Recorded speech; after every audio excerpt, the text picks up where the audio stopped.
We're here for a little short video on Enneagram variations of an MBTI type. So yeah, we have some 3s here that are ENTJ and a 4 too, and I'm excited to hear about what parts of your type you relate most to. So for me, as a 3, I believe that I can prove my worth to people by what I can do for them. And if I'm not doing something for them, then I have a hard time believing that they value me. Now, that's the kind of not really the healthy qualities of the 3. I'd aspire to grow beyond that, but I tend to be very, I'm only okay if I'm achieving a certain level of success or if I'm producing something tangible and resource-wise for someone else. And I very rarely see myself as intrinsically worthwhile, which is a common struggle of the 3. As a self-pres 4, so the MB is the passion of the type 4, but the self-pres is the counter type, so that we go against the flow of that passion. And the self-pres 4 does that by working really hard to get what they think is missing. So a key aspect of type 4 is that something's missing in me that everyone else seems to have. So it brings up envy and comparison. And as a self-pres 4, I go into action to try to get those things and push the feeling of envy away, because I don't want to feel that. I want to get the thing that I think is missing. So that's the main thing that I relate to as a self-pres 4. And of course, also wanting to feel special and unique and different. And then also sort of running stories in my mind that tell me that I am, and finding evidence for that.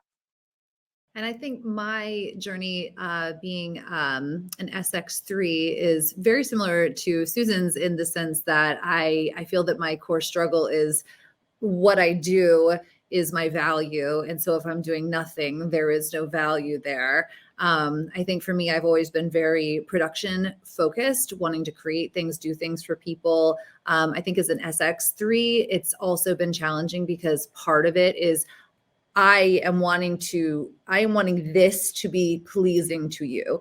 I am wanting to be funny. I am wanting to be approachable. I am wanting to be, acquiescent. I am wanting whatever presentation of this is to be the thing that you want it to be so that you will be happy, which at times has caused me to disconnect with who I actually am, to the point where, sometimes I haven't even known my own preferences because it's never even occurred to me to ask myself.